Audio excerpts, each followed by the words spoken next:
Então, muito boa noite. Estamos a dar início a mais uma sessão do Grupo de Trabalho Democracia, Cidadania e Inclusão Social. É já a 23ª sessão deste Grupo de Trabalho. Como sabem, esta nova direção da PAS, que entretanto foi eleita este ano, dia 12 de abril, tem apostado fortemente nestes três grupos de trabalho, para além deste, o Grupo de Trabalho Transição Climática e Energética, Mar e Território, e o Grupo de Trabalho Lusofonia e Relações Internacionais. Como é público e notório, basta consultar o nosso sítio na internet, www.pasco.pt. Nós promovemos ao longo de todo o ano, em todas as semanas, estas sessões online, em geral às 9h30 da noite, naturalmente consoante as temáticas mais próximas de cada um destes três grupos de trabalho. E, naturalmente, também para cada uma dessas temáticas procuramos convidar pessoas qualificadas para debaterem connosco esses mesmos temas. É o caso, uma vez mais, de hoje. Não temos connosco o João Tiago Proença, que será apresentado pelo Carlos Leone, que vai conduzir comigo este debate e que, naturalmente, como sempre acontece, será depois extensivo a todos os presentes, caso queiram também participar. E então, dito isto, a palavra é tua, Carlos. Obrigado, boa noite a todos. Espero que me consigam ouvir, julgo que está tudo em ordem. Eu quero agradecer naturalmente ao João Tiago Proença ter aceito juntar-se a nós e saudar todos, o Renato, todos os presentes e que, enfim, vão entrando e saindo, como o Renato disse. Esta sessão tem na sua origem uma intenção de continuidade com a sessão anterior, em que tivemos connosco o João Maurício Brás, embora não haja aqui qualquer relação de interdependência, isto é, são perfeitamente autónomas e independentes, sendo que o tema de hoje é um tema que é muito anterior ao tema da sessão anterior, que era muito focada na questão do wokeismo e da cultura woke e por aí fora. Hoje convidámos o João Tiago Proença para falar sobre multiculturalismo, desde logo porque os leitores da imprensa portuguesa de hoje conhecerão o João Tiago Proença dos seus artigos publicados no Observador, com uma certa regularidade, não exata, mas uma certa frequência, e aqueles que tiverem mais memória de ler comunicação social portuguesa, conhecem o João Tiago Proença há muitos anos atrás, desde o século passado, escrever no Público, na revista Ler, na revista Prelo, entretanto extinta, e portanto com uma trajetória longa de colaboração na comunicação social, na imprensa portuguesa, sobretudo de da crítica literária, que não é o caso agora no Observador, onde são textos de um caráter mais de opinião, de análise cultural. E daí essa, essa relação com o tema do multiculturalismo, sendo que, além disso, João estando em Bruxelas, isto hoje é uma sessão, tipo, para utilizar uma expressão que era muito cara ao Alberto João Jardim, quase uma trilateral portuguesa entre Lisboa, Bruxelas e, no meu caso, Lecce, em que estamos aqui a cobrir uma boa parte da Europa e da União Europeia, e no caso de João Tiago Proença está em Bruxelas, que é uma sede muito apropriada para falar da questão do multiculturalismo.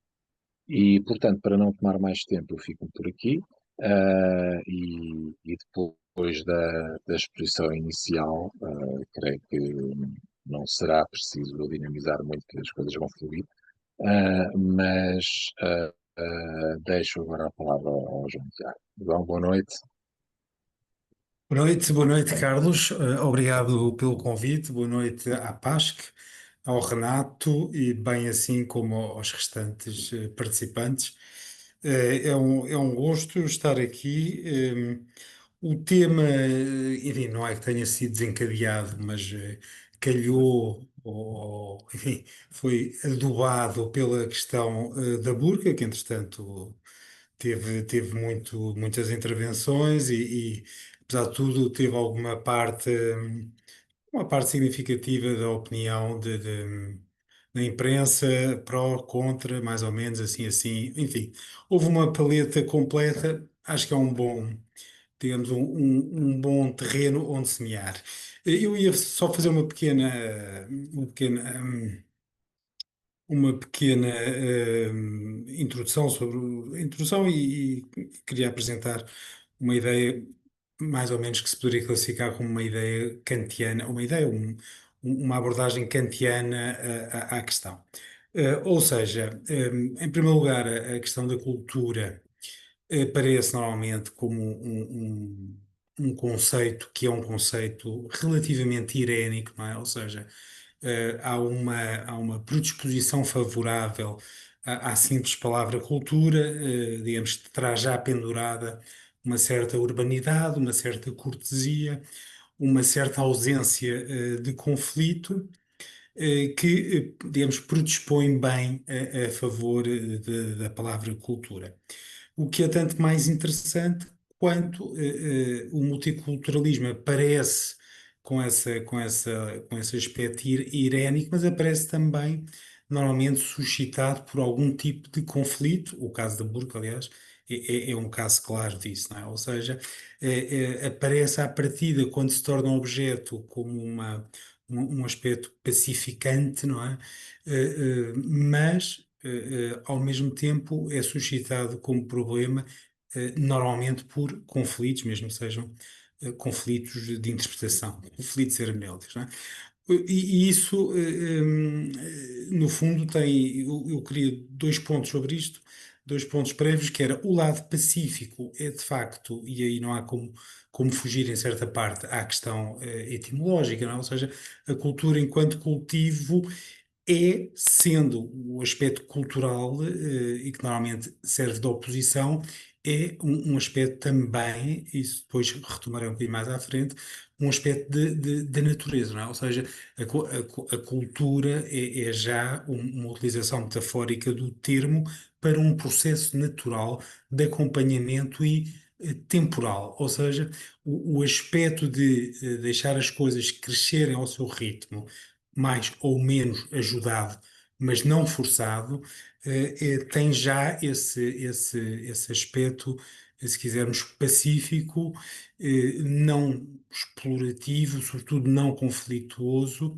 à partida, e até a própria ideia de cultura enquanto duração tem também dentro de si a ideia de uma inibição, digamos, do aspecto passional, conflituoso, a favor de um aspecto mais, se quisermos, mais de ter faculdades cultivadas, ou seja, de eliminar uma certa rudeza natural, não contra a natureza, mas pelo processo de maturação e ajuda da natureza. Isso é um aspecto particularmente interessante, porque, no fundo, a cultura, ao ser uma cultura das faculdades, é já um plano daquilo que está dado, mas que precisa de tempo.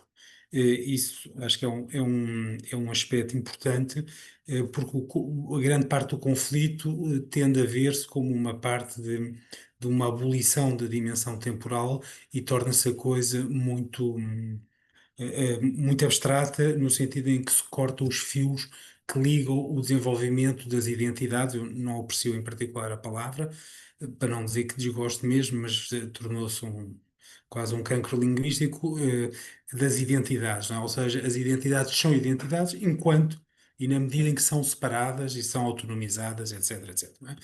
E desse ponto de vista, a cultura tem em si um primeiro aspecto particularmente útil para a análise, que mostra um processo de duração e de civilização, não é? Aliás, o velho debate de civilização-cultura era outro, mas também se falará um bocadinho disso depois, mas a própria civilização, e o termo aparece no século XVIII e aparece como civilizar o substantivo, não é? Aparece como civilizar os processos, ou seja, retirar os processos jurídicos do aspecto penal e, portanto, torná-los com menos violência civis, não é? Portanto, a civilização enquanto substantivo aparece, creio eu, salvo melhor opinião, aparece no século XVIII para designar isso mesmo, não é? Ou seja, civilizar os processos. Portanto, esse aspecto de eliminar a rudeza, eliminar a agressividade, eliminar até certo ponto uma certa passionalidade, torna a questão cultural como uma questão irénica a partir. Por outro lado, este é o aspecto, é um dos aspectos da questão. Por outro lado, o que vemos cada vez mais é uma questão de que as questões da cultura, da multiculturalidade, aliás, pronto, ao pôr a questão das culturas no plural, já indicia que há um problema de relação entre culturas, não é? Ou seja, parece que as culturas funcionam bem quando funcionam no singular. A partir do momento em que passamos a ter uma consideração cultural, multicultural, ou seja, contactos, sendo que, obviamente, os contactos também são vistos pela análise cultural, lato sensu, como uma relação histórica, ou seja, quanto mais desenvolvimento, quanto mais o processo cultural avança, mais os diferentes grupos humanos, as diferentes culturas, entram em relação cada vez mais entre si e, portanto, o processo cultural acompanha o próprio processo histórico, num sentido de um alargamento e, no mínimo, de pôr as culturas em contacto umas com as outras. Daí, necessariamente, o conflito, ou pelo menos alguma fricção cultural. Mas, normalmente, a cultura já vivida como objeto, isto é, como objeto, quer dizer, se pressupusermos que a cultura tem, em certo sentido, é um conceito de segundo grau, ou seja, é relativo a uma posição de observação, de observador, mesmo que não neutra, isso levanta outro tipo de problemas, obviamente, já mostra que é um conceito que, no fundo, só pode aparecer quando há multiculturalismo, quando há uma pluralidade de culturas. Também é sintomático, decorre daqui também a própria ideia de quando associamos multiculturalismo imediatamente à coexistência, seja lá ela como for pensada, dentro de um espaço fechado, ou seja, não são culturas em territórios diferentes. Estou a simplificar, aí o que nos vem à mente, à cabeça imediatamente é pluralidade de culturas, mas quando associamos a multiculturalismo, associamos a uma coexistência com algumas aspas, forçada, ou seja, as culturas existem num espaço mais ou menos fechado, podemos falar no multiculturalismo mundial, e aí é claro que é um mundo, enquanto não houver extraterrestres, pelo menos, não é? É um mundo fechado e, portanto, impõe a ideia de multiculturalidade e já não de pluralidade de culturas. Mas quando falamos em pluralidade de culturas, em multiculturalismo dentro de determinadas áreas, temos é imediato aquilo que nos vem à cabeça é uma coexistência e daí a necessidade de regular essa coexistência dentro de um espaço, um território, o que quisermos, fechado. Ou seja, desse ponto de vista, não só é multicultural, há uma multiculturalidade, como aquilo que suscita o problema é normalmente a fricção, o conflito, alguma espécie de disfuncionamento cultural. Ou seja, a questão põe-se porque alguma coisa não está a funcionar bem, não é? Ou seja, há ali qualquer coisa que arranha, não é? E, portanto, é preciso então perceber o quê? Isto levanta então esse problema que é a questão de a própria ideia de multiculturalismo e de se falar de culturas diferenciadas e a própria, na medida em que há um conflito entre, ou uma espécie de fricção entre culturas, é nesse momento, preferencialmente, que aparece a ideia de identidade cultural. E aparece a ideia de identidade cultural como? Aparece a identidade cultural totalmente reificada sob a forma de identidade, não é? Aparece normalmente como digamos, a fase fetichista da identidade, não é? Ou seja, a renúncia a perceber quer dizer, não é uma questão de negar a identidade, já lá vou, mas é uma questão de perceber que a identidade é o repeli, não é? Ou seja, é o fechamento em si, derivado de um conflito que é, e isso explica de facto a utilização do termo multicultural, que é exatamente o oposto daquilo de onde se parte, não é? Ou seja, de um processo pacífico, eh, tendencialmente, temporal, de cuidado, de cultura, cuidado, de uma coisa que se desenvolve mais ou menos harmoniosamente, mas que à partida todos nós identificamos como uma coisa positiva, não é? Ou seja, o processo, se tudo correr bem, se não houver, digamos, influências exógenas, como as plantas crescem, assim crescem as culturas, não é? Ora, o multiculturalismo já não é assim, porque quer dizer, a ideia de um crescimento de cultura implica precisamente uma modificação daquilo que as coisas começaram por ser e das coisas onde vão acabar, não é? Quer dizer, provavelmente podemos dizer que há mais de comum na cultura de um português de hoje em dia do que com um espanhol ou com um italiano ou com um francês, do que com o português de hoje e o português de há 600 anos, não é? Quer dizer, que mais não seja pela própria referência, se quisermos, à natureza que não deixa de estar subjacente à ideia, e depois pegarei nisto um bocadinho mais à frente, de estar subjacente à ideia de cultura, não é? Ou seja, a parte infraestrutural, se quisermos, a parte dos factos sobre os quais pode haver uma interpretação cultural, mantém-se, não é? Ou seja, podemos falar, os antropólogos falam, não é? Não é? Há ritos fúnebres, mas o morto há em todas as culturas, não é? Há maneiras à mesa, para usar o famoso livro do Lévi-Strauss, o título, não é? Mas é porque as pessoas comem. Há regras de casamento, é porque as pessoas vivem juntas, não é? Ou seja, há um elemento natural que é, digamos, é o permanente de toda a mudança cultural e, portanto, a partir daí percebe-se que, quer dizer, por mais que as culturas mudem no tempo ou no espaço, há um fundo comum que é o substrato sobre os quais se podem criar ou não.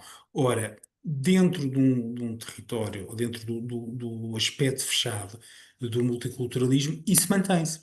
Mas mantém-se de uma maneira em que, em muitos outros casos, somos facilmente conduzidos a perceber, a admirar, a gostar mais ou menos e também a rejeitar a questão do multiculturalismo, normalmente, e como se fala, ou como está hoje posta na questão essencialmente europeia ocidental, é uma fricção que é tendencialmente chocante, ou é o aspecto chocante que suscita o problema com a sua força toda, não é? Enquanto tivermos um aspecto mais ou menos pacífico, harmonioso, a diferença cultural, mesmo que haja uma certa reificação cultural e da identidade, a convivência multicultural não levanta o problema tão grande e até levanta, e sendo que as duas atitudes, digamos, estão ligadas, costas com costas, não é? Temos, por um lado, a admiração, ou seja, o estranho, para ser recusado, tem de ter em si também um potencial de atração, não é?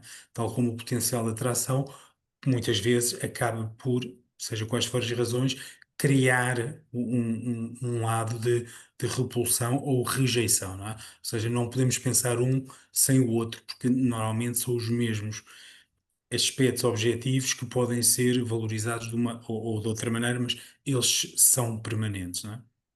Portanto, aqui o meu ponto aqui era a questão então torna-se de quanto mais o aspecto cultural é conflituoso, mais abstrato ele tende a ficar e muitas vezes aquilo e a própria evolução histórica. Eu já queria depois ir mais um bocadinho à frente, mas a própria evolução histórica arranca uma certa neutralidade ou uma certa convivência neutral, eh, arranca isso consoante o próprio processo histórico e histórico-político, lato sensu, em que a coisa decorre. Ou seja, se não tivéssemos desde há uns, ponhamos desde os do 11 do 9, e do que se passou. Estou a escolher a data, podemos ir mais além, tem mais para um lado, mais para o outro, mas pronto, ponhamos assim a coisa. Obviamente que a nossa relação, ou a maneira de ver hoje das coisas relativamente às minorias, que são essencialmente islâmicas, da grande parte da imigração, a nossa visão seria outra, não é? Quer dizer, sem conflito, o restaurante indiano é sempre porreiro, não é? Depois do conflito, ou quando há de facto, um conflito político mais alargado, o restaurante indiano pode já não ser tão simpático, não é? Ou seja, as coisas não são neutras relativamente a esse tipo de desenvolvimento político, lato sensu. E isto não é obviamente não é obviamente uma crítica ou um fator negativo ou evitar. No limite é um fator inevitável próprio da história, não é? Agora, dentro disto, o que se põe quanto mais essas identidades se apresentam reificadas, o que vemos é quanto mais isso acontece, mais se levanta o problema, mais se põe o problema com mais acuidade, o problema da comunicação das culturas. Isso, e era aqui que eu gostaria essencialmente de chegar, a questão da comunicação das culturas aparece, eh, quer dizer, dificultada. O problema já é antigo, obviamente, não é? Basta pensar, bom, não é preciso irmos ao pai Adão, mas no século XX pensemos em toda a reflexão epistemológica que se fez sobre os fundamentos da antropologia, não é? A questão da dificuldade da comunicação das culturas, se é uma dificuldade que já existe pela natureza das coisas, torna-se particularmente aguda no momento em que essa comunicação das culturas aparece. Por um lado, é suscitada por isso, e por outro lado, há uma certa autonomia do problema, mas que também é visto depois à luz dos aspectos mais conflituais. Não pode deixar de se pôr, então, como é que se pode, como é que é possível uma modalidade de convivência cultural, num mínimo harmonioso. Isso, a meu ver, e por isso é que tinha feito a referência a Kant, a ideia de que, por um lado, pode haver uma espécie, a ideia conflitual por excelência, não é? Uma espécie de solipsismo cultural, em que as culturas, pura e simplesmente, não comunicam de todo e não têm nada em comum. Isto tende a ser, obviamente, uma naturalização da própria cultura, não é? Ou seja, tende a ver a natureza, perdão, a cultura como uma natureza. E é engraçado neste sentido que seja precisamente o processo natural que, sendo a cultura pensada como um avanço da natureza, aqui o que temos é uma regressão da natureza ao seu aspecto menos temporal, digamos, ao seu aspecto mais imediato. Aquilo que é de uma natureza não pode ser de outra e não pode coincidir, não pode comunicar com mais nenhuma. Ou seja, temos a versão basicamente dogmática e do isolacionismo cultural e que, portanto, no fundo, não pode sequer, e esse é o problema, uma visão deste tipo não pode sequer suscitar o problema da pluralidade das culturas, muito menos do multiculturalismo. Não é? Ou seja, se as culturas são monádicas, não têm portas nem janelas, então não há uma relação possível entre culturas. Pode haver uma relação, em primeiro lugar, porque não pode haver um sujeito observante de fora, não é? Ou seja, não há culturas, quem tem só pode ver de dentro. E a partir do momento em que vê apenas de dentro, não pode ver o outro como outra cultura. Isso já implicaria estar a observar de fora. Portanto, tem de ver o outro como outra coisa qualquer, mas não pode ver como uma cultura. Sabendo nós que as alternativas são poucas, não vendo como cultura, vê como natureza, não é? Ou seja, como objeto e nunca como sujeito. Por outro lado, temos a versão espaço, versão que podemos classificar também dogmática do outro ponto de vista, não é? Ou seja, do ponto de vista de uma idealização excessiva cultural. Neste sentido, as culturas estariam de antemão condenadas a entenderem-se. Não, não seria possível. Ou seja, o próprio processo cultural histórico seria uma fusão, ou melhor, seria uma coexistência pacífica de todas as culturas. Ou seja, não ou seja, a cultura não excluiria, enquanto a primeira versão exclui radicalmente e, portanto, é inoperacional, a versão dogmática do outro extremo não exclui nada e, portanto, postula, conscientemente ou não, postula uma harmonia pré-estabelecida das culturas, hoje, ontem e para sempre, não é? Ou seja, o estado natural das culturas é um estado, por um lado, plural, multicultural, entre o que existe e entre o que existirá, e depois tem um problema, não é? Que é, se é assim, como é que pode explicar o conflito? Isto é, o problema também só se levanta precisamente nos termos opostos à primeira versão, na medida em que as mónadas, se quisermos, têm um potencial de conflito enquanto indivíduos que, por definição, se excluem, não é? Ou seja, não podem aceitar tudo. E não podem aceitar tudo precisamente a partir de um ponto de vista interno, isto é, se a cultura, por exemplo, pensei em o problema, se analisar a literatura antropológica do século XX, especialmente antes da Segunda Guerra, não é? A dificuldade teórica em formular o problema aparece em muitos antropólogos. Eu agora estou a pensar concretamente na Ruth Benedict, entre a questão da participação nas outras culturas e os antropólogos a perceberem-se que uma cultura exige, para ser percebida, que se seja criado nela. Ou seja, exige um ponto de vista interno e a questão depois, obviamente, é se esse ponto de vista interno não é absoluto, se há uma referência às outras culturas, esse ponto de vista nem por isso deixa de ser eliminado.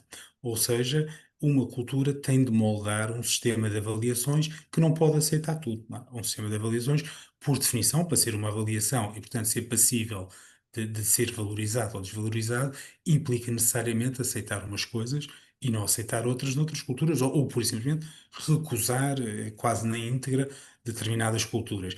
É interessante que quem defende um ponto de vista idealista ou irénico nesta versão não consegue dar conta do conflito, senão, e eu acho que isso é um aspecto particularmente perigoso e porventura mais perigoso do que o reducionismo da primeira visão, se não apelando a uma espécie de má vontade, a um manicaísmo cultural. E é engraçado, desse ponto de vista, o ponto de vista dogmático ou reducionista, se quisermos, fomenta exatamente o mesmo ponto de vista manicaísta, mas simplesmente ao naturalizar e, portanto, não reconhecer como sujeito as outras culturas, não têm em si a necessidade de lhe atribuir um valor moral. O ponto, quer dizer, há uma desvalorização radical de antemão, isso é evidente, não é? Mas não lhe atribui uma ação porque lhe retira o ponto de vista do sujeito e, portanto, não classifica o sujeito como bom ou mau. Ou seja, não moraliza o sujeito e não pode proceder a discriminações morais. O caso do idealismo pretensamente irénico tem esse problema, que é, normalmente, para não dizer sempre, tem o quê? Tem necessariamente uma referência ao futuro. Porquê? Porque, de facto, as culturas, esse era o ponto de partida, era o facto de haver uma espécie, qualquer que ela seja, de conflito, uma pequena fricção, e, portanto, essa versão tem necessariamente presente que é uma solução para um problema dado. Ora, a solução, deste ponto de vista, tende a abolir o problema, que é se há uma espécie de harmonia pré-estabelecida das culturas, de onde surge o conflito, que no fundo estimula toda essa reflexão. E em casos extremos, normalmente a reflexão não é levada até ao fim, mas em casos extremos, obviamente, isso leva a uma moralização de algumas formas culturais. Nesse sentido, é interessante ver que também aqui há um pequeno desencontro entre as duas versões, ou seja, não são totalmente equivalentes nos seus defeitos, digamos assim, não é? Nos seus defeitos, porque a versão, se quisermos, solipsista, cultural, ao tirar a capacidade ao destituir do estatuto de sujeito as outras culturas e, portanto, reduzi-las à natureza, pode até, pode até, a título de hipótese, pode até lidar melhor com elas, porque precisamente não lhes atribui um valor negativo. E, portanto, há um potencial dentro da versão irénica de uma discriminação moral quase exterminadora. E desse ponto de vista, enquanto a versão dogmática reducionista nega a partida no sentido de parte desse princípio e, portanto, não tem de à partida, obviamente, não se passa assim, mas como modelo, não tem de discriminar moralmente, permanentemente, aquilo que já desconsiderou inicialmente. A versão irénica tem esse problema, que é, enquanto solução para um problema com que se confronta, tem de dar uma resposta ao aparecimento, se quisermos, do mal. E esse problema, e restringindo agora mais até às sociedades e aos problemas com que as sociedades multiculturais com que se confrontam, o que vemos é precisamente uma grande dualidade no sistema, sendo essas visões tendencialmente, não exclusivamente, mas amplamente eh, progressistas, ou se quisermos de esquerda, o que vemos é que há uma também em modelo, não estou a dizer que funciona assim com toda a clareza, mas vemos que há uma grande acusação do mal ao Ocidente e uma harmonia pré-estabelecida das culturas reservada às outras. Isso até, isto no limite até se podia ter uma visão num primeiro momento positivo, que eu acho que depois levaria, num segundo momento, a uma visão ainda mais negativa. Mas penso que isso nos levaria um bocadinho agora longe demais para o tempo que disponho, portanto, queria ficar mais por aqui. E essa visão, isso até se vê, por exemplo, nas notícias da imprensa, não é? Quer dizer, racismo é só se for de um ocidental para uma minoria. Quando há conflitos entre as ditas minorias no Ocidente, são tensões intercomunitárias ou são conflitos entre comunidades. Portanto, o estatuto de comunidade é atribuído apenas aos outros, nunca ao estatuto da comunidade. Isso passa nas notícias com uma grande facilidade, não é? Portanto, desse ponto de vista, e agora só recentrando e termino já falei um bocadinho mais, queria só dizer que era o ponto de vista interno necessário para uma avaliação de culturas levanta, a meu ver, um problema que era a ideia de que pode haver uma comunicação, uma coexistência cultural que seja só ganhos, ou seja, onde não haja perda nenhuma, não é? E desse ponto de vista, a tentativa de ver as coisas assim parece-me que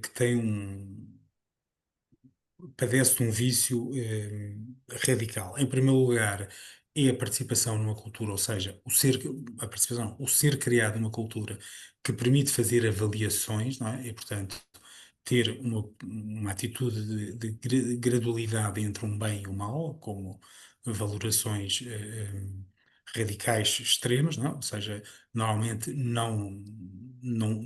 as coisas não são classificadas como bens absolutos ou como mal absolutos, estão dentro de uma escala do razoável, normalmente, e os conflitos tendem, precisamente, dentro do multiculturalismo agora, os conflitos, isto tendem, ao tornarem as identidades fetiches, essa fetichização das identidades leva à perda de uma razoabilidade das diferenças. Ou seja, aquilo que numa situação menos conflituosa não era em si radical, ou seja, os costumes mais ou menos adaptados, dentro da razoabilidade da vida normal, e retomo só agora o que disse também relativamente aos factos culturais, ou seja, se as pessoas comem de uma determinada maneira, sem conflito, mesmo normas, imaginemos, de maneiras à mesa, relacionadas ou não, e hoje em dia estão cada vez mais, não é? Com higiene, podem ser uma coisa que causasse mais ou menos repulsa a uma determinada comunidade. A partir do momento em que o conflito tende a abstratizar essas identidades, esse mais ou menos tende a desaparecer. E, portanto, qualquer contacto se torna uma fonte de conflito extremo, que uma coisa extremamente negativa, enquanto normalmente era um sentido que se extremava quando era a questão de sentido fundamental. Pensemos nas guerras religiosas. Hoje em dia, qualquer, qualquer assunto, qualquer matéria, no fundo, que fosse tradicionalmente classificada dentro das matérias indiferentes, da adiaforá, não é? Aquilo que é indiferente religiosamente, ou seja, aquilo que é matéria indiferente ou mais ou menos indiferente, que é no fundo o campo mais ou menos onde a razoabilidade funciona quando as identidades não estão crispadas e fechadas. Ora, a partir do momento em que há cada vez mais conflitos, e esses conflitos hoje em dia acho que não se pode iludir isso de maneira nenhuma, estão obviamente decorrem, obviamente, dos números da imigração e do tipo de imigrantes que estão a ocorrer nestes últimos anos às sociedades ocidentais.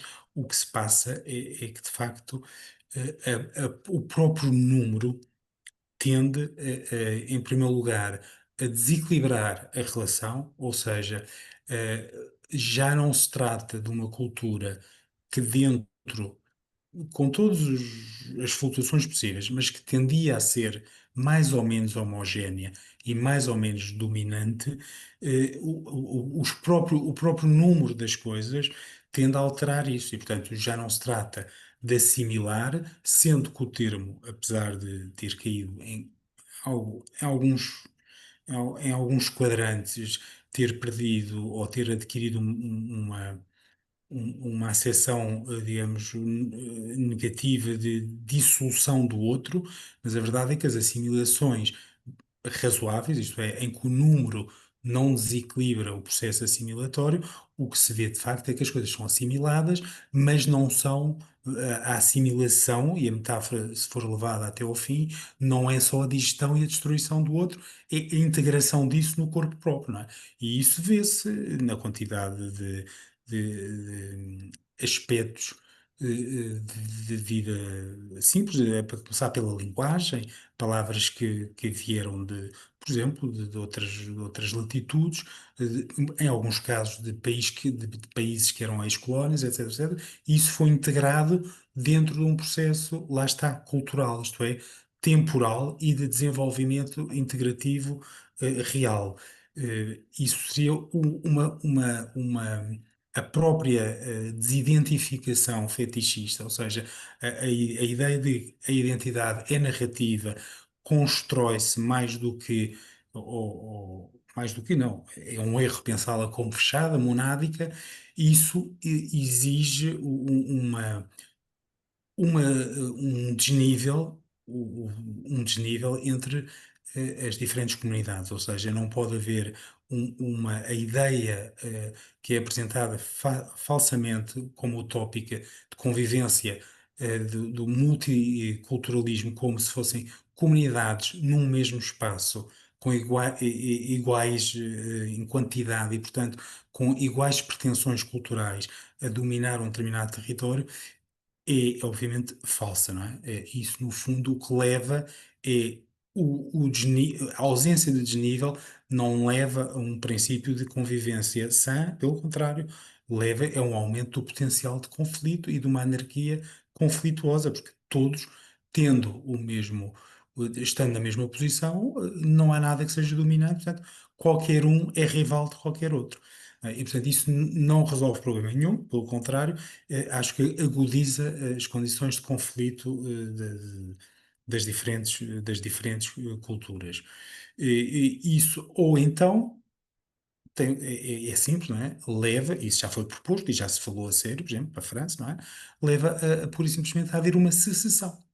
Ou seja, se o território já não é coeso, no sentido legal e cultural, do termo, se já não é assim, então se torna impossível uma convivência por diferenças radicais, eu lembro que isto aconteceu já com politólogos a sugerirem que a França se devia desmembrar, porque já não é possível haver uma convivência sã entre a população islâmica e a população cristã, não é? E, portanto, isso levava a um processo de secessão. Precisamente porque é outra forma de, no fundo, ratificar o falhanço do convívio cultural, em que já não há convívio, porque de facto o que há é uma separação, não é? Estou mesmo a acabar, Carlos, já estás.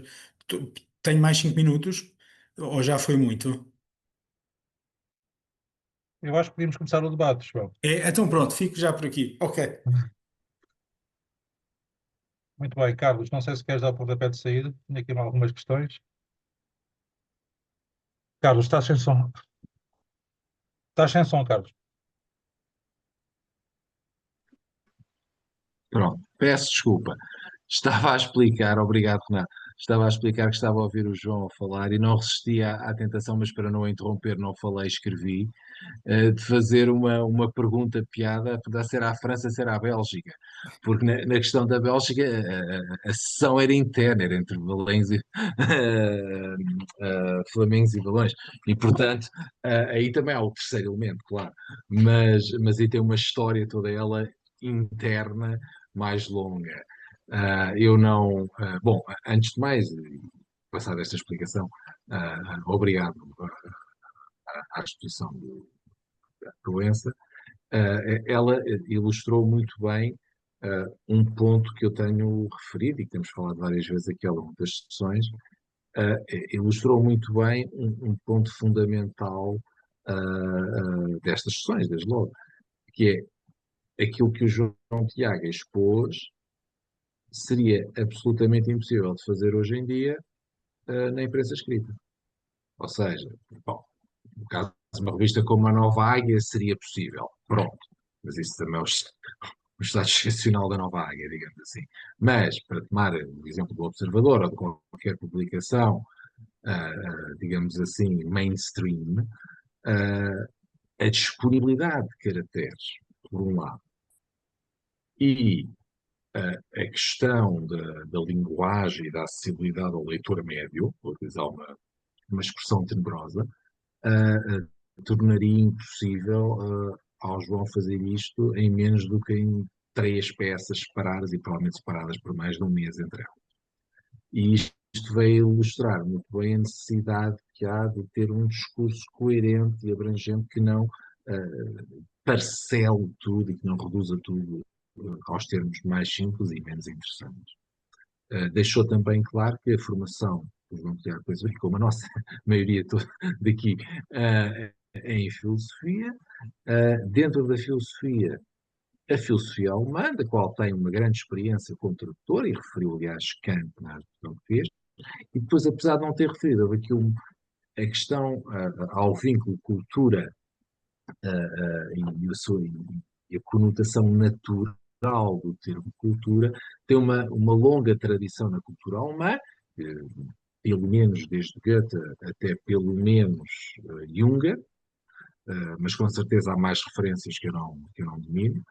É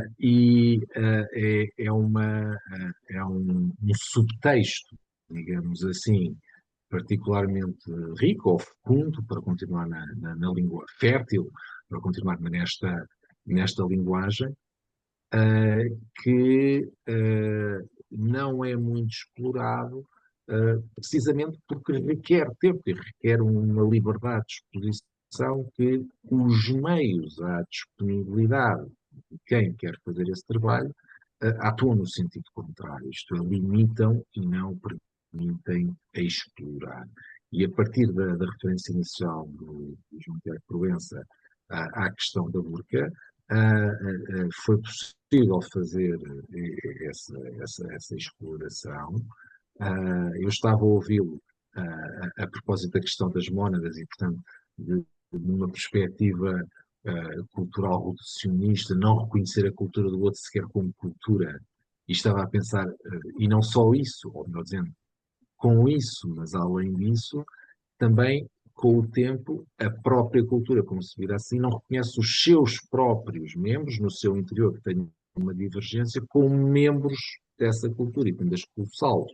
Aquilo que estamos a ver agora, por exemplo, nas notícias, que eu não sei se são precipitadas ou não, sobre a divisão do movimento MAGA nos Estados Unidos, entre os UDAs, que é o típico fenómeno de seita da cultura fechada sobre si própria e, portanto, tende cada vez mais a enquistar-se em versões cada vez mais radicais de si própria. Essa, essa realidade complexa e que, mais uma vez, numa ligação com sessões anteriores, devia tornar-nos a todos muito atentos ao uso desse termo tóxico, esse cancro linguístico, como o João disse muito bem, do termo identidade, que é de facto um termo que é quase curioso que possa ser utilizado de modo como é depois, 100 anos depois de Freud, quer dizer, parece que das poucas coisas originais que o século XX trouxe foi a psicanálise, não restou mesmo nada, quer dizer, concebe-se a identidade como uma espécie de monismo perfeitamente monolítico, inalterável e perfeitamente autoevidente.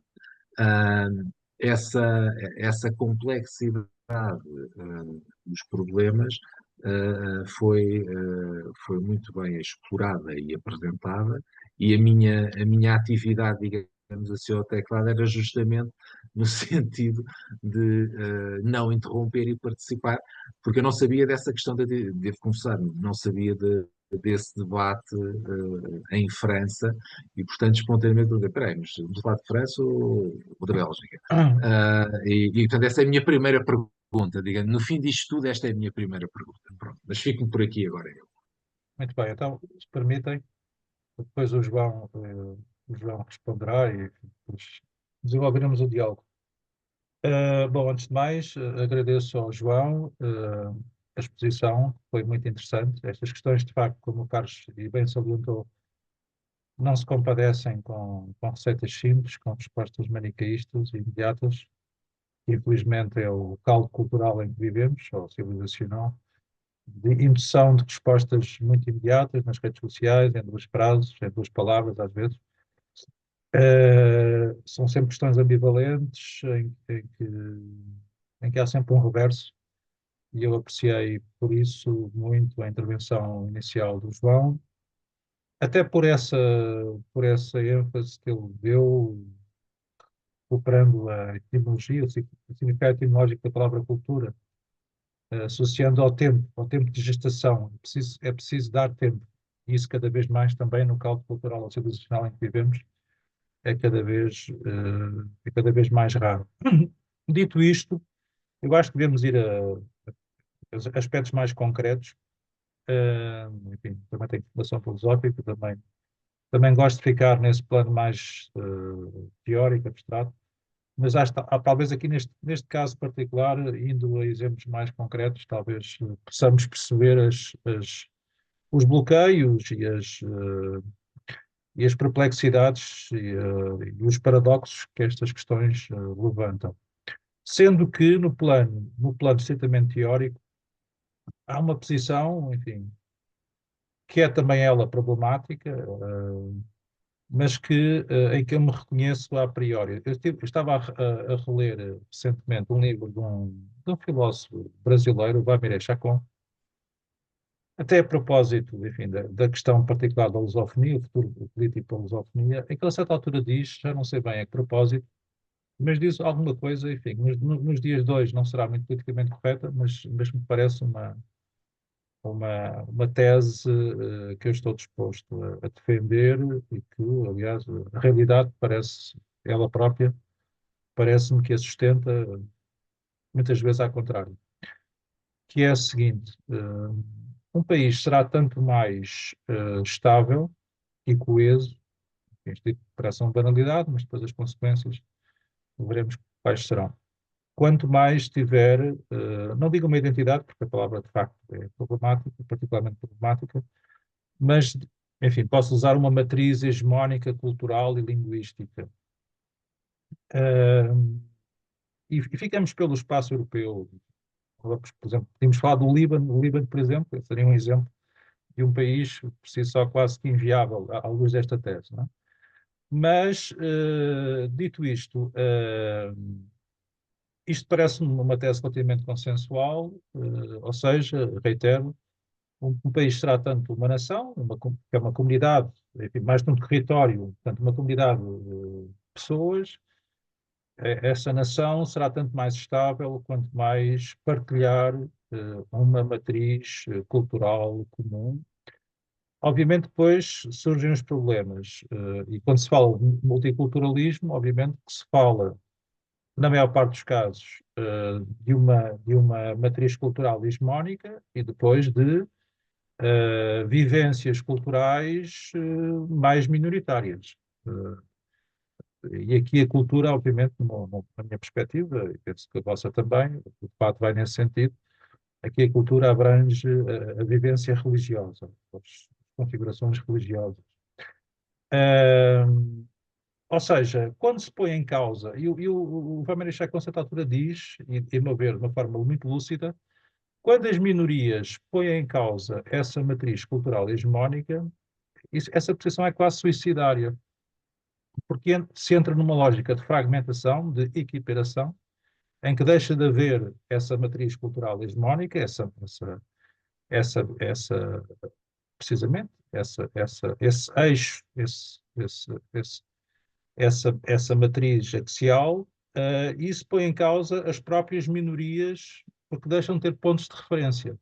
Obviamente que, dito isto, isto é dizer muito e é dizer muito pouco ao mesmo tempo. Porque, obviamente, o que se pode e deve dizer a seguir é que, muito bem, deve haver, idealmente, deve haver uma matriz cultural hegemónica, mas essa matriz cultural hegemónica deve respeitar as vivências mais minoritárias, mas, por outro lado, e depois iremos caminhar para exemplos concretos, essas vivências comunitárias culturais devem também, enfim, agora não recuperando esse exemplo da assimilação, mas devem pelo menos procurar uma integração e um diálogo mais pacífico, se for possível. Enfim, sem recuperar aquele dito clássico, em Roma, ser romano. Ponto 1. Ponto 2. Eu acho que Portugal, nesse aspecto, é um paraíso multicultural. Os debates que têm ocorrido são claramente importados, postiços, artificiais. Uh, Há questões sociais mais do que de ordem cultural. Obviamente que nos últimos anos houve uma pressão demográfica resultante da imigração, mas que não trouxe problemas nesse sentido, até que as comunidades que vieram, por exemplo, fala-se muito agora dos indo-hispânicos, não causam qualquer pressão de ordem cultural ou outra, pelo contrário, até se a questão aqui é que eles ocupam manifestamente, enfim, cargos profissionais que não seriam ocupados por qualquer outra comunidade, desde logo pela comunidade portuguesa. E mesmo a comunidade muçulmana em Portugal, até porque muita dela veio filtrada, entre aspas, por Moçambique e pela Guiné, é uma comunidade que se tem integrado. E, portanto, eu também tenho considerando eu que há uma cultura portuguesa, de certa altura, como vocês sabem, às vezes há debates um pouco surrealistas, não é? Ainda recentemente, quando se levantou a questão que os imigrantes se deviam integrar e respeitar a cultura portuguesa, houve algumas pessoas, enfim, não vou nomear ninguém em particular, que perguntava, mas o que é isso da cultura portuguesa? Isso existe? Eu acho que há uma matriz cultural portuguesa, também com uma dimensão religiosa, por muito que eu pessoalmente não me reconheça nessa mais estrita dimensão, mas acho que é essa matriz cultural portuguesa, sendo que também mediada por autores que me são caros.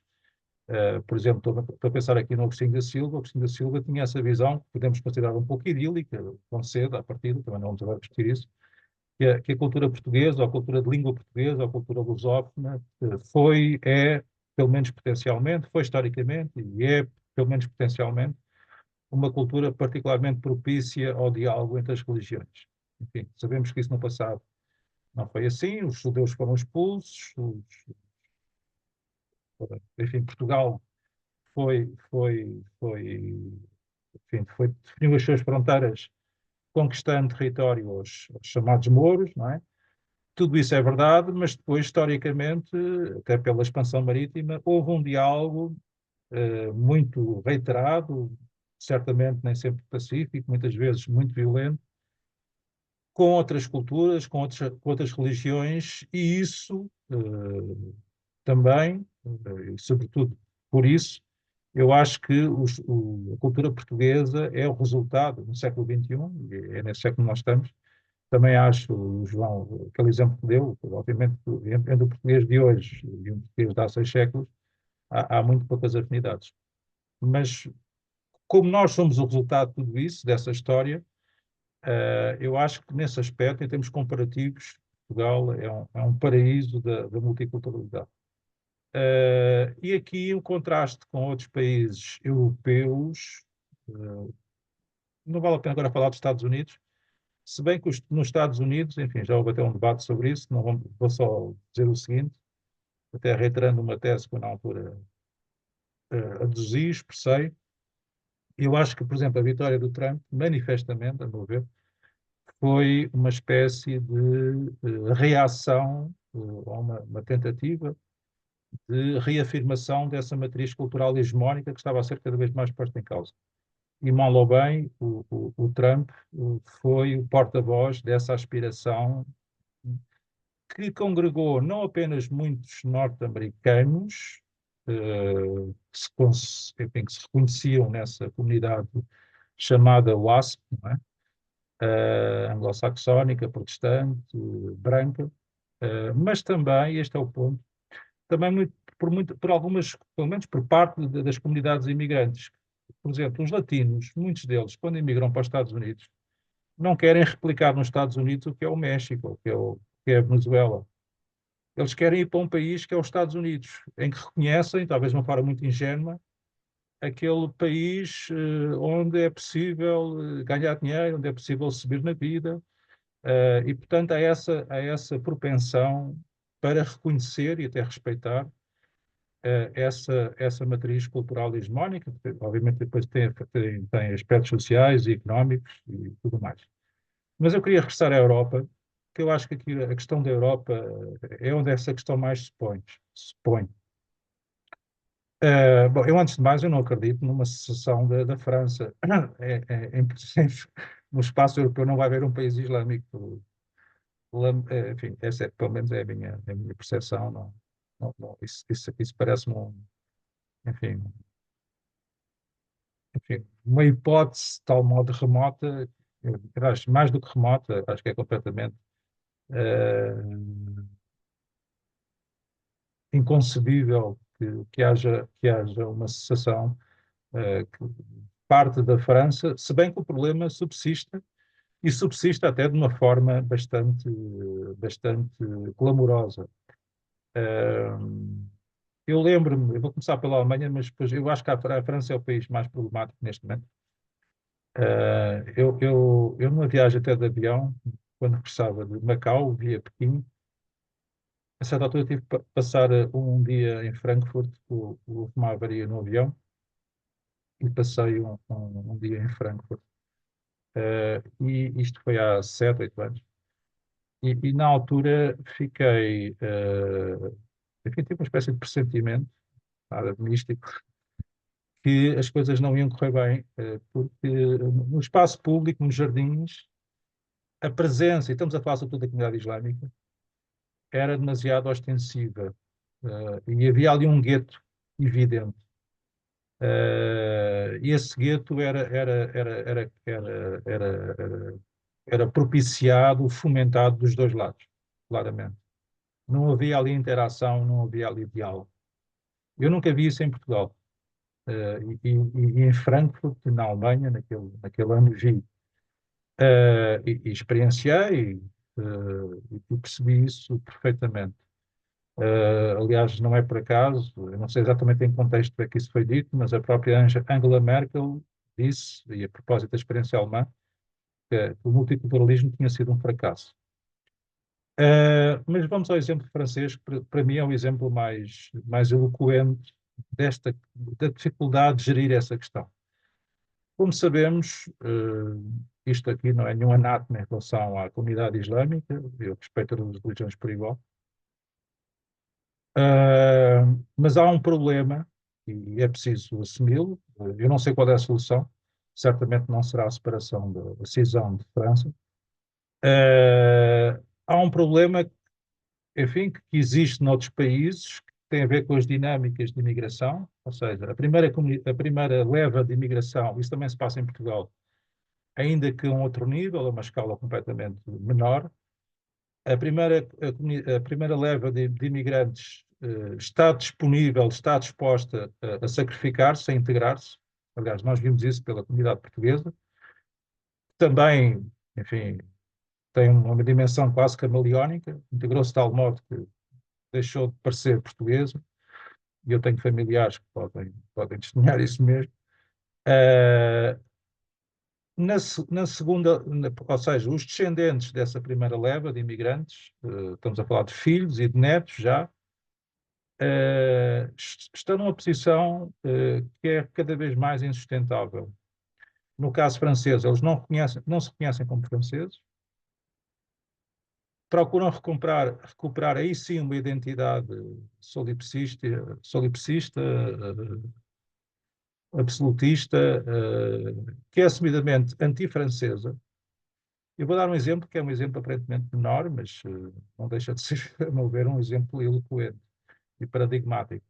Como vocês sabem, isso é relativamente comum, é relativamente partilhável nos órgãos de comunicação social.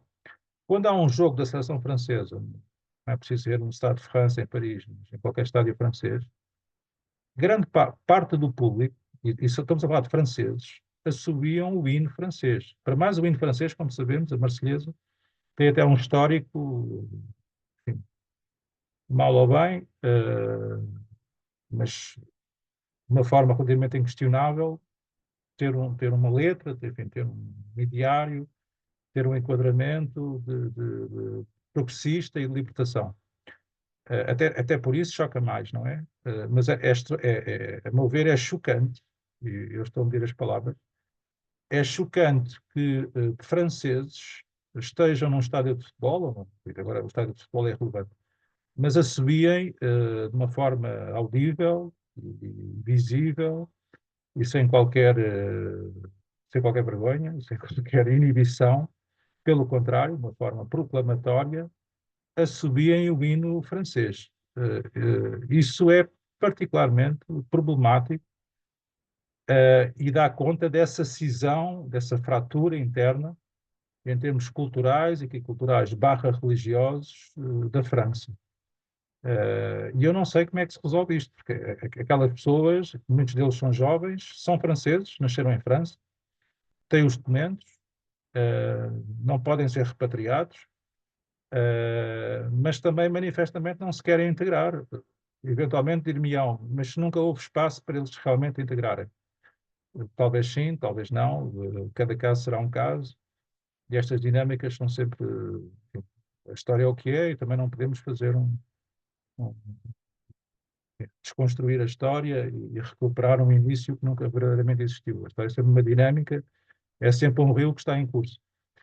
Mas há um problema. Enfim, e era sobre isto que eu gostava que o João se pronunciasse. Dito isto, temos também connosco, peço desculpa, João, a representante da Associação Mulher e Paz de Moçambique, Não sei se quer intervir agora.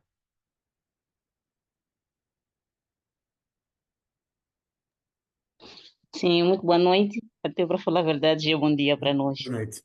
Muito bem. Bom dia. Então, Sou não sei se Priscila Luís. quer colocar uma Repete- questão ao nosso convidado, o João Tiago Proença.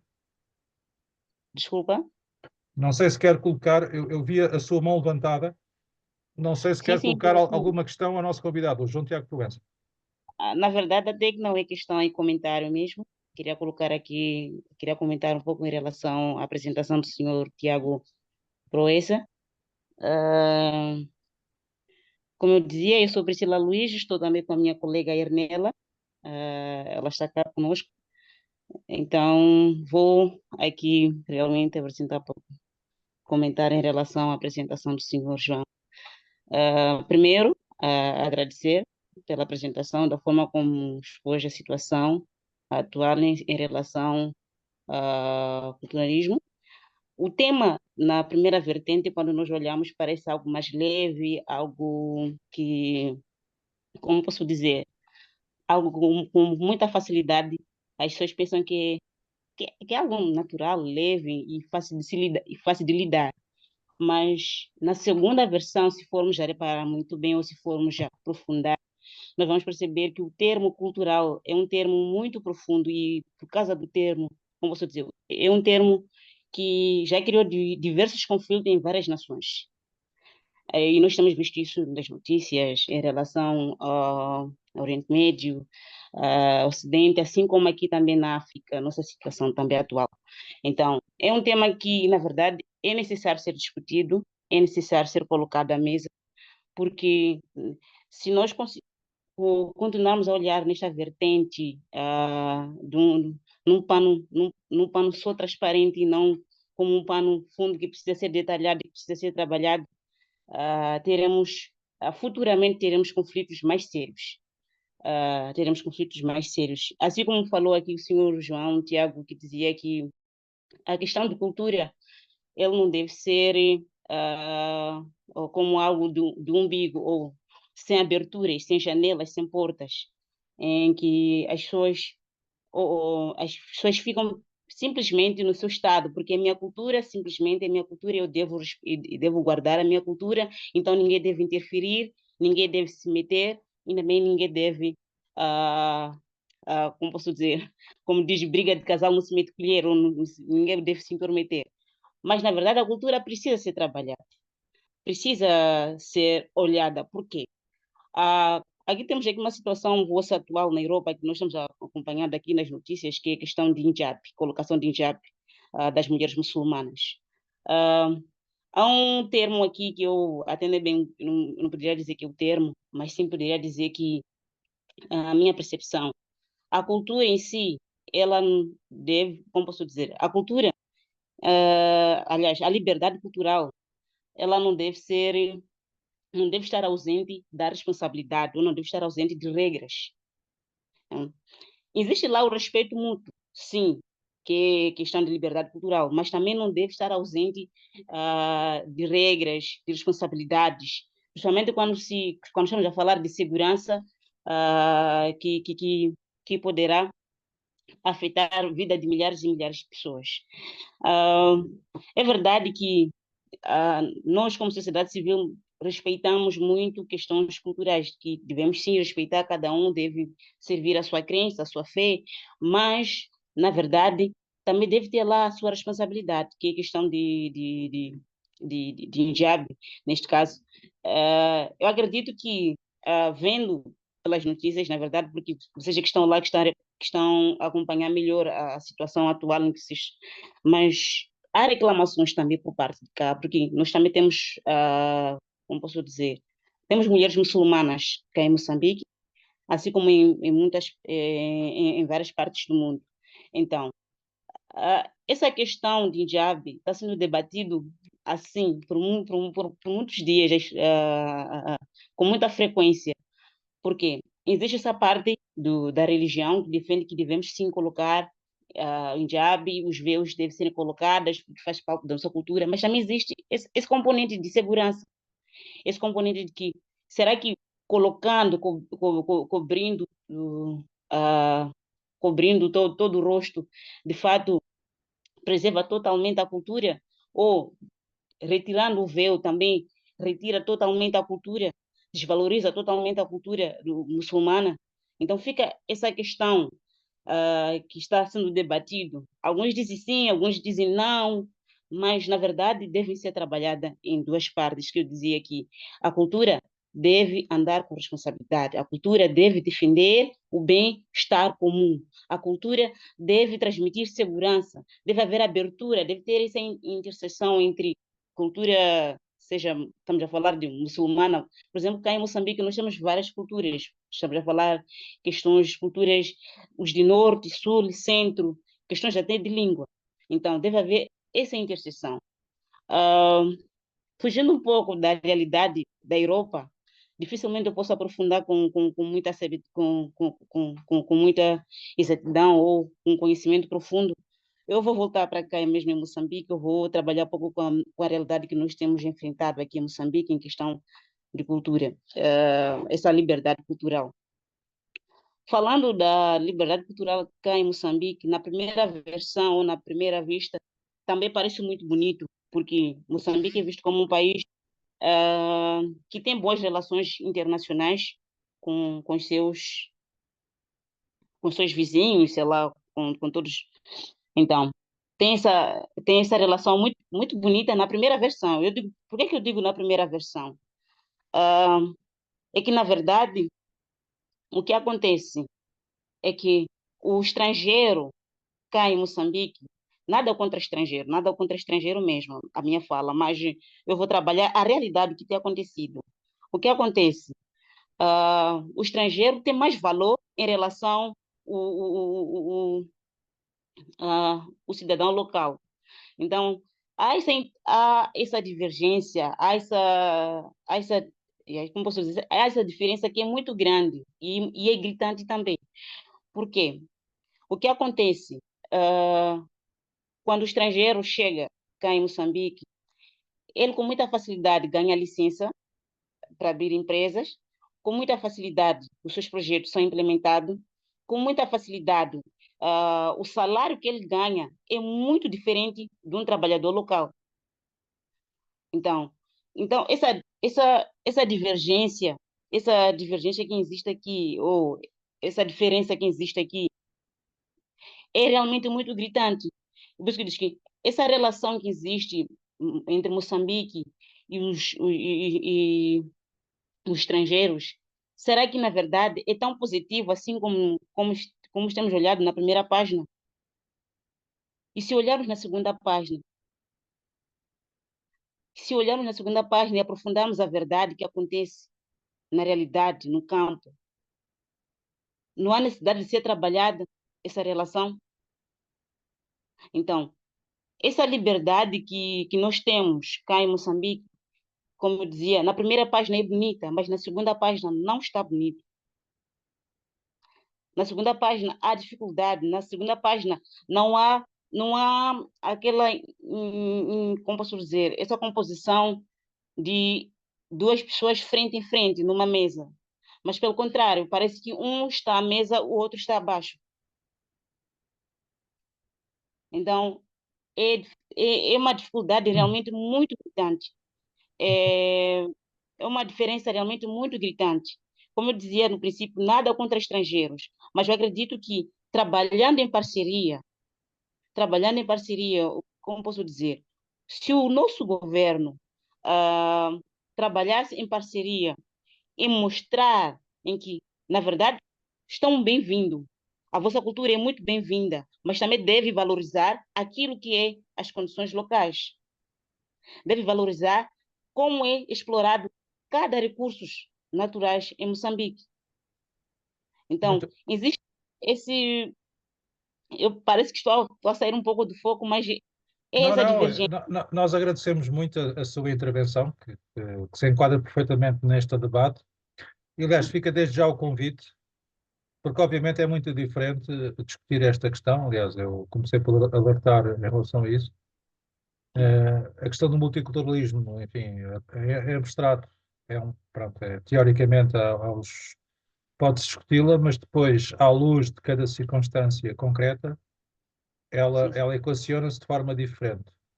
Mas fica desde já o convite, Priscila, e outras pessoas da vossa associação, que, como eu já reiterei, é uma associação Ok. candidata a entrar na PASC e vai entrar em breve, no dia 13 de dezembro, na Assembleia Geral.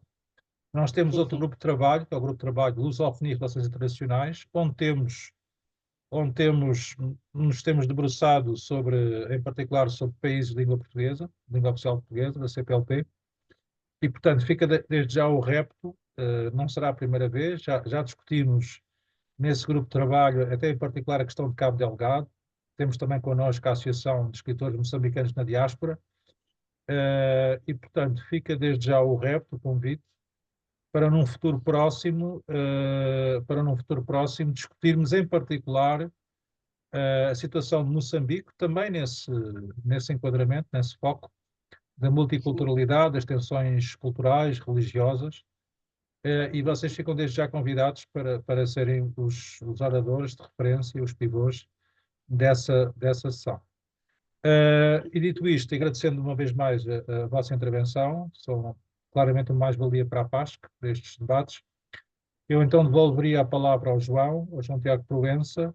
Houve aqui uma série de questões, enfim, que ficaram em aberto.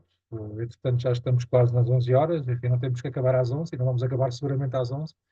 Mas, enfim, João, agora devolvo-te a palavra e responderás aquilo que achares da opinião. Olha, e eu se calhar começava do último que eu vi, ou seja, partia da foz para a fonte.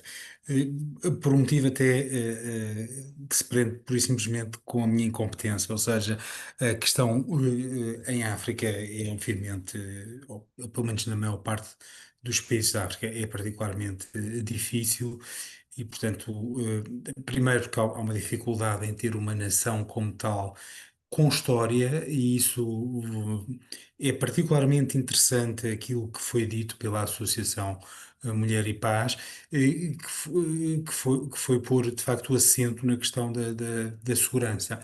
Ou seja, se pegarmos na tese inicial do tempo, o que se passa é que o tempo é um fenómeno de pacificação cultural, e a partir do momento em que de facto se tem um risco permanente, onde não pode haver um desenvolvimento, uma maturação, mais ou menos natural, é impossível desenvolver uma cultura, não é? Portanto, o que há é uma desintegração cultural, e onde há uma desintegração cultural, há de facto um domínio do poder nu e do conflito pelos recursos, sem qualquer ponto de vista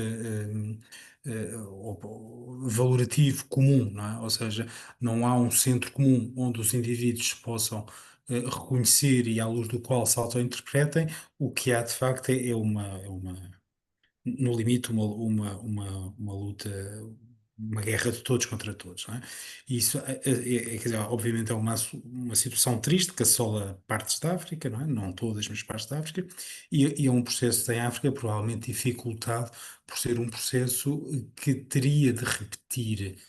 Claro, as teorias da modernização são várias e opostas, mas em grande parte teria de repetir um processo europeu, que foi um processo violento também, não é? Quer dizer, e as nações construíram-se com base na violência, por outro lado, complicado com o ambiente mais alargado, nomeadamente com a questão islâmica, por exemplo, em Cabo Delgado. Queria só depois, pegando no que disse a Associação Mulher e Paz, eu não fixei o nome da pessoa, portanto não consigo dirigir-me diretamente. Priscila, Diz Sheila, na questão da burca, que tem já também uma adaptação à Europa, que é o argumento a equivalência imediata e muitas vezes não pensada, e que surgiu em Portugal que se tratava uma medida, a proibição da burca seria uma medida contra uma religião. Ora, evidentemente isto não é possível, por exemplo, porque quem usou esse argumento são muitas vezes aquelas pessoas que dizem ou que vêm de alguma forma matizar a questão da identidade cultural básica islâmica e, portanto, ao mesmo tempo que dizem que é uma coisa contra uma religião, ao mesmo tempo vêm dizer também que a burca é apenas um costume e não define o islamismo como tal, o que, aliás, é correto historicamente, não é? Agora, não se podem afirmar as duas coisas ao mesmo tempo, não é? Porque se de facto não define o islamismo todo como tal, então a medida é, quando muito, contra um fundamentalismo islâmico e não contra o Islão como tal, não é? Aliás, basta ver o número da população islâmica, quer dizer, não é crível, minimamente credível, dizer que a população é terrorista ou quer dizer, não é assim, é evidente, não é? Agora, isso leva depois ao duplo critério. Dir-se ao mesmo, por exemplo, cada vez que há um atentado de um fundamentalismo cristão nos Estados Unidos, por exemplo. Já não sei, e, portanto, tudo isso depois não é separável de um contexto mais alargado, não é? Depois passava para ti, Renato, eu há uma questão dentro na questão do hino propriamente, que eu acho que se põe com toda a força, não é?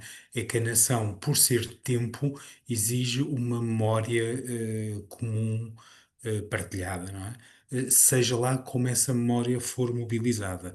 Ou seja, porque a ideia, a própria ideia do Renan, por exemplo, da nação, os estudos históricos prejudicam a nação, porque de facto vêm mostrar que as coisas nunca foram como. Tudo isso é verdade, obviamente, mas isso é uma condição estrutural da nação. Porquê? Porque o passado em si não é significativo. Só é significativo a partir do momento em que há uma decisão, e essa decisão, obviamente, tem uma referência ao futuro.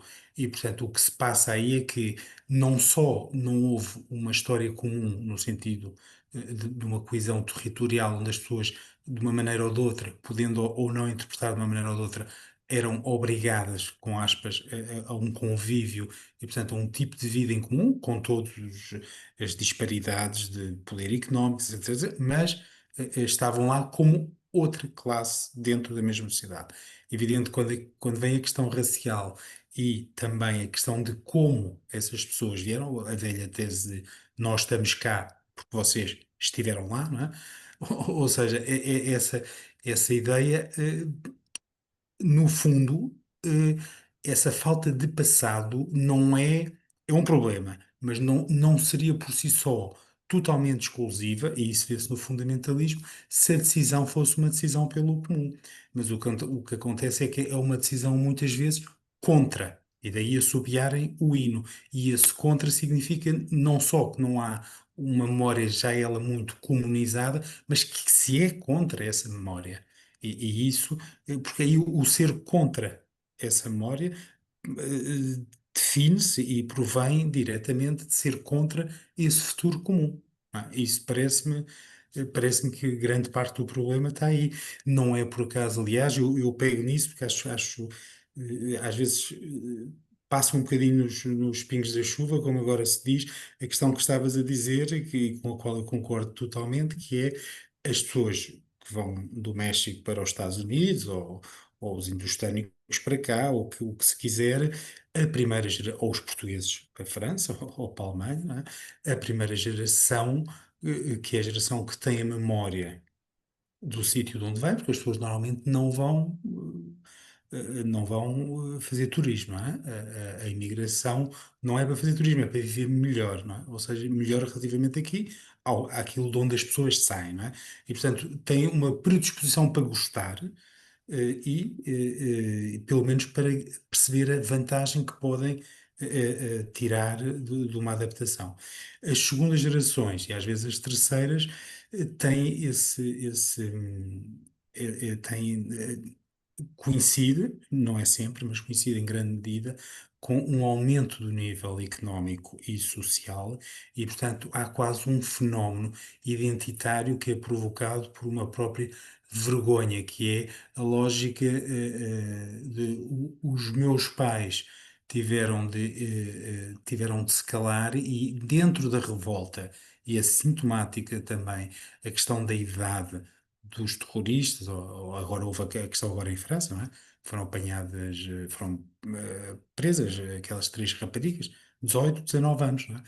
Não é por acaso coincide com uma tomada de consciência relativamente a algumas coisas própria da juventude e de uma revolta contra os pais que vemos noutros contextos, que leva a essa denúncia de vocês foram os cobardes, vocês calaram-se, vocês esconderam-se, vocês usaram máscaras, etc, etc. E nós agora, mas esse nós agora é muitas vezes um nós agora que vivemos bem. Convém não esquecer isso. Um nós agora que fomos à escola, nós agora que fomos à faculdade, etc, etc. É evidente que não é daí que normalmente vem a ação mais ou menos violenta, vem de gente que partilha em certa parte uma ideologia deste tipo e ao mesmo tempo destruturada, não é?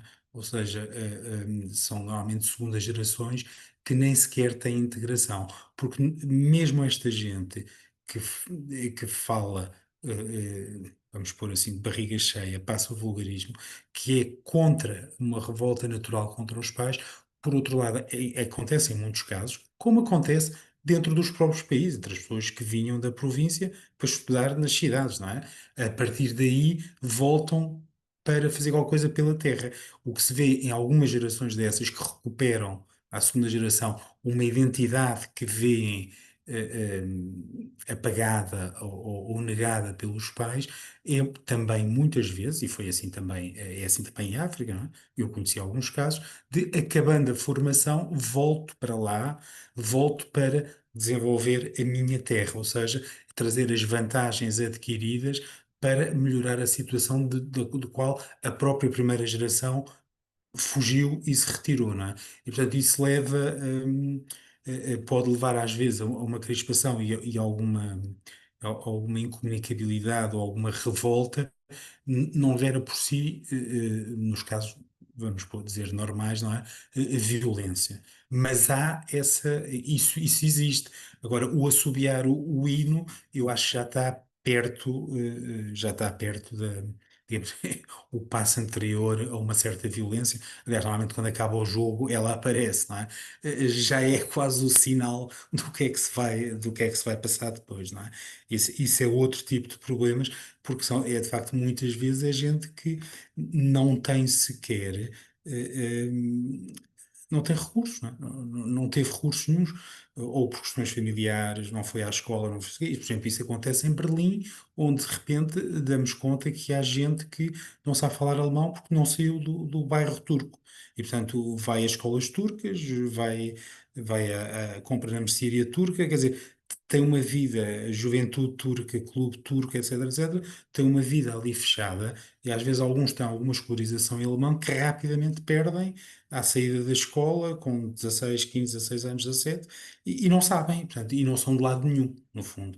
E aí há sim um problema, não diretamente de violência, mas um potencial de recrutamento por gente que explora isso, não é? Pronto, isso é outro problema, não é? Passando, se não tiveres nada a dizer, passando para o Carlos, ia só dizer que de facto eu desde que cheguei à Bélgica lá vão 10 anos, hoje que está por um fio, Valões e Flamengo está por um fio. Entretanto, vai-se aguentando, mas já várias vezes ouvi um dentista que segue isto até que diz, não, isto há mais de 10 anos e são dois países. Pá, Deixa-me não deixa sei fazer se só uma provocação. Só uma provocação. Amiga, a Bélgica aguenta-se, tal como a Suíça, não é porque seja um país, é um bom negócio. é um bom negócio, sim. É um bom Olha, mas negócio. a Suíça, apesar de tudo, tem mais anos de história, não é? É um negócio mais consolidado. Eu costumo, há Eu países que nesta, aguentam porque são bons negócios. A Bélgica é um bom exemplo disso. Mas concedo que a Suíça ainda é um bom negócio melhor. Mas veremos. Carlos, eu não sei se me estão a ouvir, espero que estejam. sim, Eu quero dar uma perfeitamente. palavra para explicar o meu ecrã ficou negro por motivos alheios à minha vontade e ao meu conhecimento. Eu Isto pensei que fosse por simplesmente. questões religiosas. Não, não foi por questões da técnica, de alguma linha, como diria o Junger ou o Heidegger, que aconteceu aqui, e eu fiquei além da linha ou a quem, e portanto peço desculpa, estou a seguir-vos, estou a ver-vos, mas eu próprio fui puxado para um buraco negro, agora é caso para dizer. Muito bem, Carlos, estamos a fechar a sessão. Não sei se queres vamos levantar uma, Bom, uma questão, uma última observação. Eu, da minha parte, estou plenamente. ah, não, Não tenho. eu mais do que uma questão, queria de facto, bom, além de agradecer ao João e a todos os que estiveram connosco e que foi uma tão participada e não só teve ligação a sessões anteriores, como também, como acabámos de ver o Renato dizer, também pode ter a sessões futuras a ter de outros grupos de trabalho. Aquilo que me parece é que há uma dimensão que o João referiu uh, de perda de noção de comunidade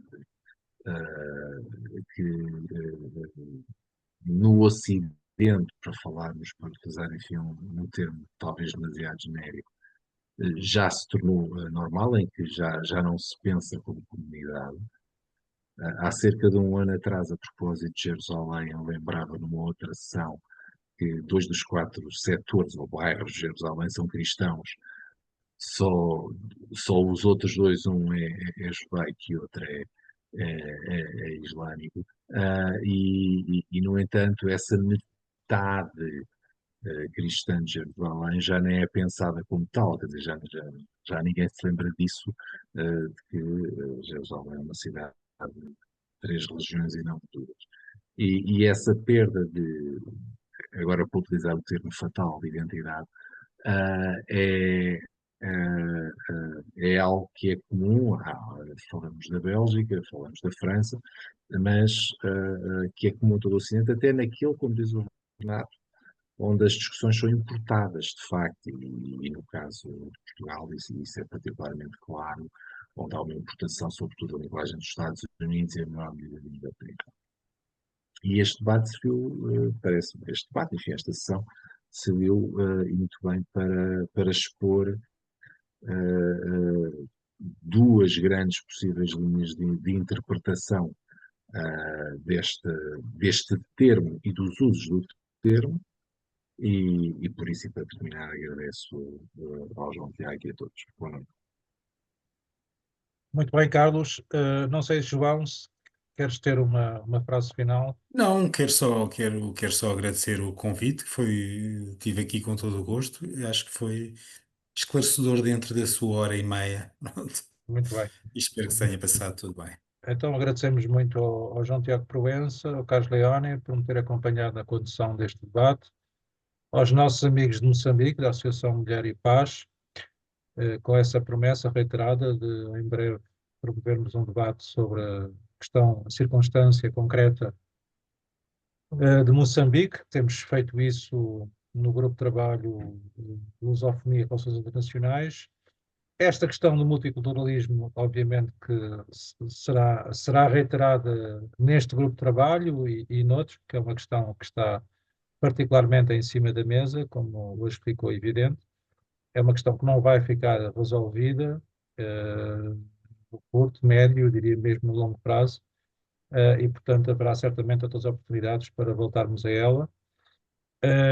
Certamente isso acontecerá ainda este ano, no próximo ano, porque vamos continuar os nossos debates online da PASC, da forma das associações da sociedade civil, procurando sempre, enfim, debater as grandes questões de fundo da nossa sociedade, não apenas da sociedade portuguesa, escolhendo, como foi manifestamente o caso de hoje, convidados de excelência que possam partilhar connosco as suas experiências, as suas visões sobretudo, voltando ao princípio, dando tempo às pessoas para falarem. Nas televisões não há este tempo para as pessoas desenvolverem este tipo de raciocínios. O Carlos também salientou o espaço cada vez mais diminuto que há nos jornais e nas revistas. E nós aqui procuramos dar tempo para as pessoas falarem, para pensarmos em conjunto. Pensamos que essa é uma das missões maiores da PASC, da sociedade civil. dito isto, gratos pela vossa atenção, vamos então terminar a nossa gravação, que será colocada em breve nas nossas plataformas.